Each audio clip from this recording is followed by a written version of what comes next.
All right, welcome back. Our next panel is a new panel for this conference. It's called Effective Financial Recovery from Insurers and Third Parties. We have two really great panelists that I want to introduce quickly. First, Mark Singer. He's the focus group leader in Beazley's cyber risks team. And at Beazley, Mark handles insurance coverage issues arising out of cybersecurity, technology, E&O, data privacy, intellectual property, and media liabilities. And he specializes in the adjustment of business interruption and data recovery claims arising out of ransomware matters. And our moderator today is Bianca McKenzie. She's the head of claims preparation, advocacy, and valuations UK for Aon. She's in London. She specializes in business interruption and has led the quantification and management of a number of major, complex, and high-profile property and cyber losses across numerous different industries. Mark and Bianca, really pleased to have you with us. Bianca, let me turn it over to you. Thank you, Bruce. Thank you, everyone, for joining the session. I'm really looking forward to discussing really this new topic for this forum. So to set the scene, we know that cyber events are varied and the extent of impact also varies. Sometimes disruption is minimal, but we are probably all aware that sometimes an attack can cause significant disruption to an organisation's operations. And that's not to mention impact as a result of reputational damage. So as Bruce said, our team have been involved in some major losses and sometimes global operations have been impacted. For example, a global business made up of over 100 entities, all operating differently, all relying upon different systems, and each entity impacted by a cyber attack in a very different way. And this is essentially the equivalent of preparing 100 separate cyber claims.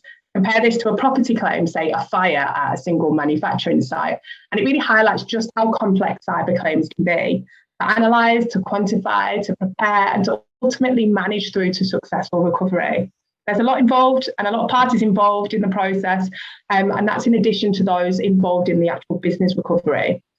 Most of the audience will be very familiar with all things IT restoration and on legal aspects, but what's equally important is the financial recovery, whether that's an insurance claim or a third-party claim.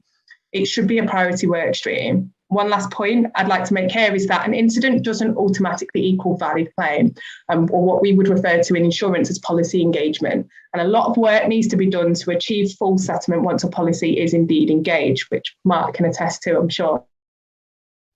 So let's dive in. Mark, please would you introduce yourself, and perhaps we can start off by sharing any recent trends that you're seeing from an insurer's perspective. Sure. Thanks, Bianca, and hello, everyone. So from a, well, Bruce, I won't say much more about myself because Bruce gave me a very nice intro, so I won't say any more on that. But, you know, getting into the question and trends that we're seeing, you know, I think the key trend for such a long period of time, well, in relative terms in the cyber landscape, which is, I guess, not that long, but certainly over the last few years is ransomware. That's the key hot topic, and that continues to be the trend that we see. We think we're seeing a slight leveling of incidents and maybe, you know, more anecdotally less ransomware payments being made within those incidents.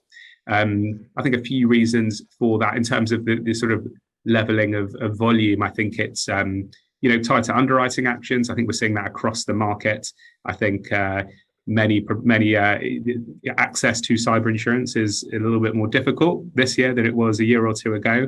I know the broking community can speak to that, having had to have many a difficult conversation. So I think the underwriting and just generally insurers have better cyber controls, I think, now than they might have done a year or two ago. And I think also the war, which unfortunately continues, Russia-Ukraine, I think that's probably led to a slight leveling. I think there's some concern that might change when we all hope the fighting actually stops. But you know, that slight leveling is probably attributable to those factors. I think also we're seeing a change in the threat actor landscape. So whereas a little while ago we knew who we were dealing with, relatively speaking, you know, there were threat actor groups that we knew the names as soon as they came up. We knew who we were dealing with. I think we're seeing that a lot less often now. There's a lot more new players. Somewhere as a service has become far more accessible. Threat groups like Conti, who have had some regulatory legal scrutiny, we think there may be organizations who, spinning off from them, coming up as new names that we're less familiar with. And the issue with that trend is it gets even more complex than it was before from a compliance standpoint, because you don't know really who you're dealing with. And lastly, I'll just say, what continues to be the case from these claims is, the business interruption, the data recovery, that continues to be a real driver to the most significant insurance recoveries. And I think, certainly if you have situations where less ransom payments are being made, I think it's natural that what flows from that is that it's going to take longer to recover, more money spent on data recovery, because you're not paying one of these bad guys to give you the key to get back up and running, you hope, quicker than you can do it yourself. So I think those continue to be the real financial drivers behind these claims. Yeah, I mean, the coverage of ransom payments is very topical, isn't it? Kind of in and outside of insurance. Do you have any specific comments on what you're seeing in that realm? Yeah, sure. I mean, it's, from a coverage standpoint, it's, a lot of it is about compliance. There is, typically reasonableness language in policies. And we like to think that it's very rare that we have a situation where an insured is looking to take a step which we consider to be unreasonable, because ultimately their businesses are often on the line and they need to do what it takes to get them back up and running. So we completely understand that. I think, where the occasional issue does come into play is around the compliance landscape, ability for insurers to reimburse payments. Everyone's got to be entirely comfortable that certain compliance checks are complied with. So I think if there's ever going to be issues in that regard, particularly when you're asking about ransom payments, I think that'll be the kind of key issue and concern there. Yeah, sure. Okay, in my view, kind of pre-event preparation is key when we're talking about claims. So lining up vendors, agreeing rates up front, understanding the extent of policy coverage. What do you think are the common mistakes or pitfalls policyholders and their agents can make during the process? Yeah, sure. I mean, I think, I agree the pre-loss prep is absolutely key. I think vendors is a big part of that, as you've already just mentioned. Having the right people lined up before an incident occurs is really critical, because if you have an incident and then you're scurrying around trying to find a vendor with the right expertise, negotiating rates, all this kind of stuff, then you're a mile behind where you need to be already. I mean, that's the benefit of some insurers have on some of their policy forms panel vendors, which I think is a great utility to insureds, because they have the comfort that these are vendors who have the experience specific to the incidents that they're dealing with, that they don't need to negotiate terms, they don't need to negotiate rates. So really all they need to do is just, get connected by the insurer and they're off and running. So I think that's really key. And just linked to that, when you talk about the pitfalls, it's just, it kind of all links back really to understanding your policy, making sure with regard to vendors that you know what you're allowed to do under your policy, because it might be that there is a vendor panel and that means that you can't necessarily use who you want to use. So it's really important that you understand that, rather than charging ahead using a vendor that the cost for which might not be covered under the policy. And once you've gone a little bit down the road with that can be pretty difficult to unravel. So I think that's a big thing. A big thing around there is vendors. I think something we always say is a pitfall is really just not notifying early enough. Once you get going with your recovery work, with your breach response, incident response work, it's and then the insurers get notified, there's far more scope for things going wrong on the recovery process. Whereas it's really hard for us to unravel a situation right when things are far down the line already. Whereas if we're in there from the start with the insured, then we're able to give clarity of coverage as they go through the process. which is just a much better way for the process to work. And also just, being able to notify insureds of, this is where you need our consent, this is where you don't need our consent, so that we're all in it together. We're all, we all have the same common goal to mitigate the scope of the incident at hand. And, the smoother it runs, the better for everyone. So I think, a big pitfall is getting going without your insurer on side. Yeah. I mean, that notification point, sometimes I think it's useful to provide clarity over the point at which a notification is due as well. Right. I mean, on that, I would just say, the earlier the better. I mean, a lot of insurers have a hotline for these types of incidents, where we'd like to think we should be at least one of the first calls, if not the first call, so that we can really come in and help insureds coordinate their response. We're not looking insurers, we're not looking to get in the way, make the decisions for the insureds, but just to make sure that they have clarity of coverage and they have the right people helping them in what is a very tricky situation. So you can't notify early enough. And, also it's, we sometimes have insureds who think, oh, we better not tell our insurer because, if we tell them about an incident that doesn't turn out to be anything, then they're going to use that against me. That's going to affect my premium increase for next year. Maybe my excess will go up. I think it's the opposite in our view. The more open our insureds are with us, and the more we will treat it like a true partnership.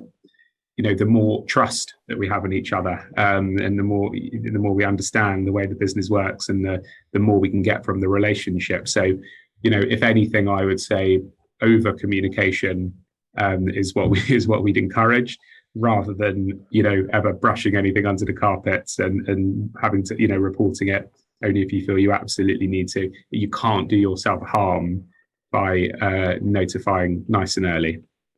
Yeah. What percentage of policyholders do you think heavily invest on a pre-event basis, just generally?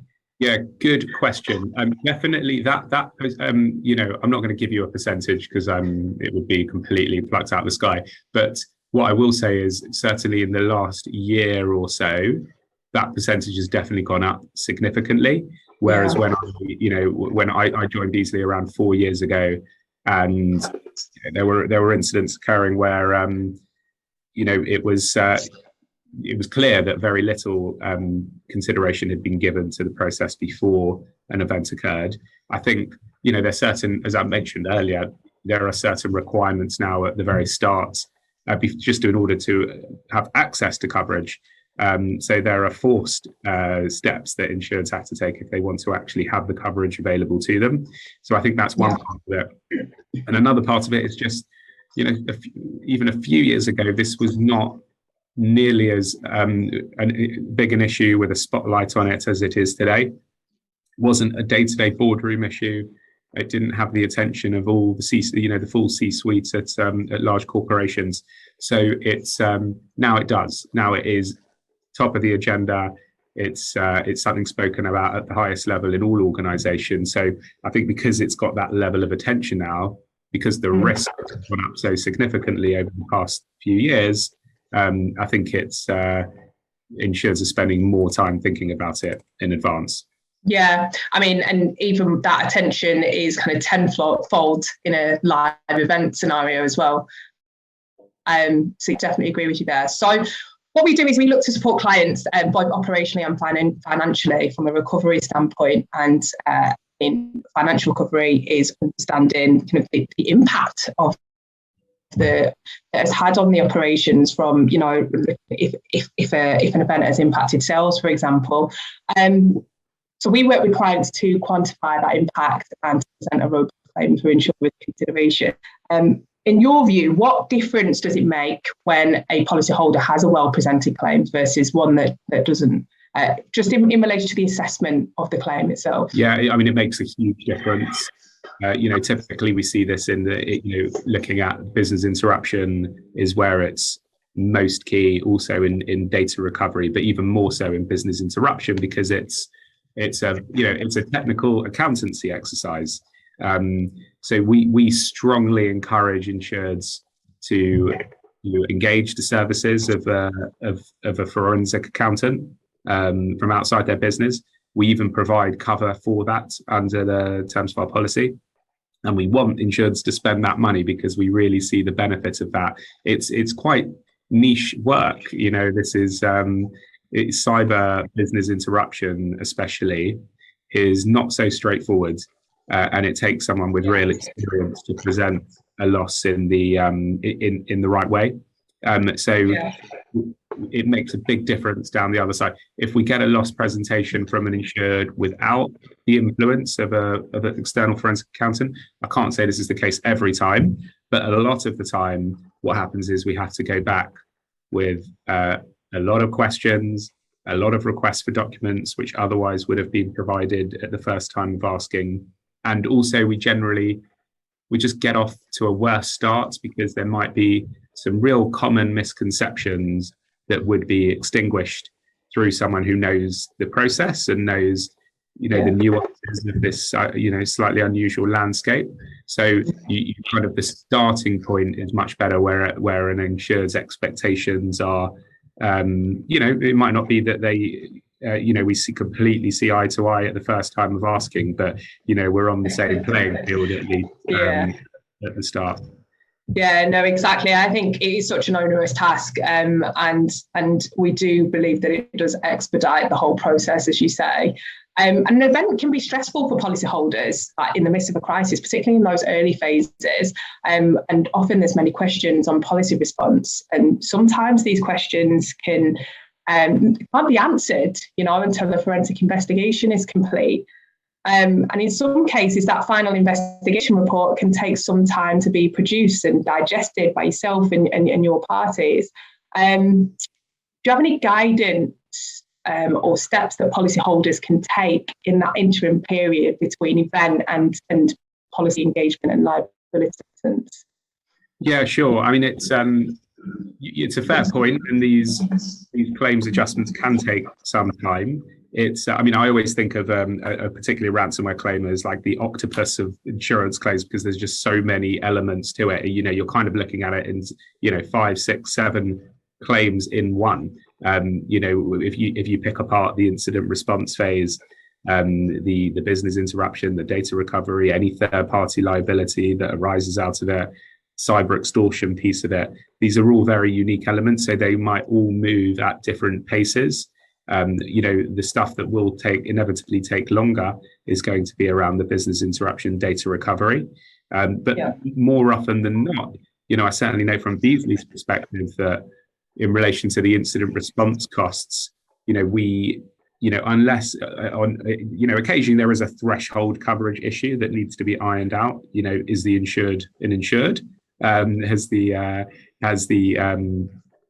incident impacted the insured's computer systems?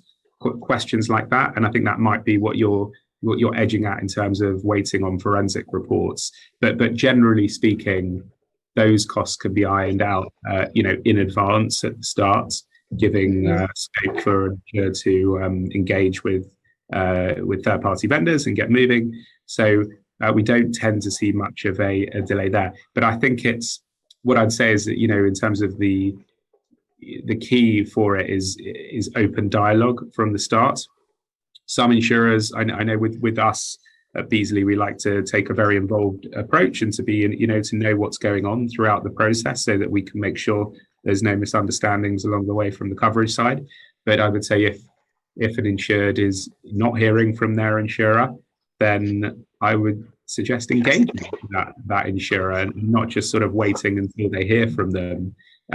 Because it could be that they make a submission and the insurer has a problem with it, which they would have known had they engaged with them earlier. So I think it's all about open dialogue, constant engagement, and the more you can have those discussions, just the less scope there will be for any kind of misunderstanding down the line. Yeah. A question from the audience. I'm not sure you've been in this situation before, Mark, but what occurs when the advice from authorities contradicts that which is provided by the insurer panel? Is cover ever compromised, and is there a potential the policy will not respond? A very good question. We don't often see this, and I think that's because we work with such excellent counsel that they have all the right answers to regulatory obligations and compliance. I guess really the question's probably geared at the one specific area that I'm probably thinking is around whether or not individuals need to be notified as a result of an incident. That's, I guess, the most obvious area where a regulator might disagree with actions that an insured has taken at advice of its counsel. I think it's each claim on its own merits. I can't tell you that it would necessarily preclude coverage if they wanted to take a step at odds with the regulator.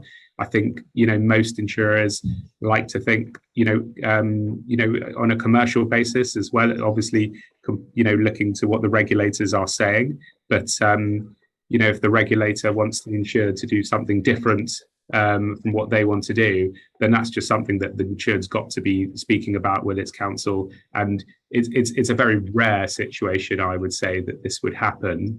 And it's a situation that I don't necessarily think would cause some mass insurance coverage issue. Just a situation that needs ironing out on advice of counsel. Yes. Another question: if you report early but don't actually file a claim in the end, or the claim's closed with no expense, does it affect your premium? I mean, it's a bit of an underwriting one, but perhaps you could comment on that. No, sure, yeah. And I think I briefly alluded to this earlier, and I obviously can't speak for every insurer out there, but certainly from the Beazley side, I think it's only a positive thing if we're hearing we're hearing notices from uninsured that don't turn out into anything. Wonderful if they don't turn out into anything, but we're just pleased to know that our insureds are going to be transparent and open with us. So I would say it was even the opposite, that it would strengthen the relationship rather than impact premium. Yeah. Okay.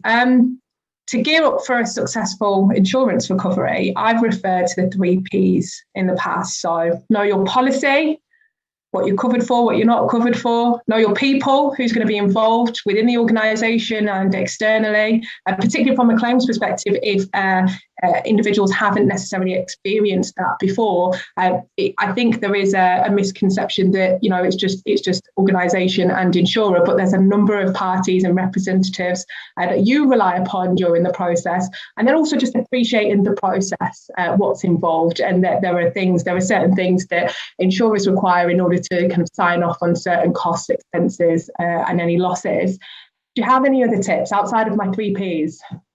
Yeah, no, the 3 Ps, I'd agree with them. I'm trying to make them stick.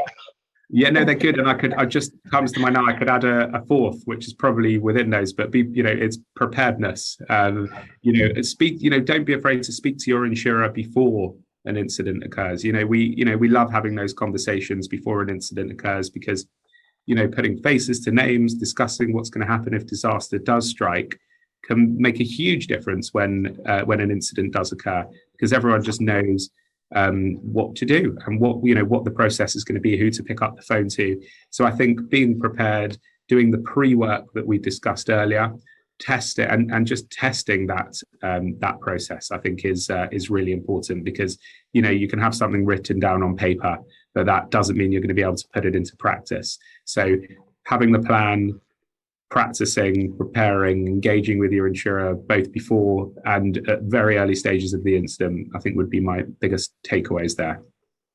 A partnership. There you go, 5 Ps. Excellent.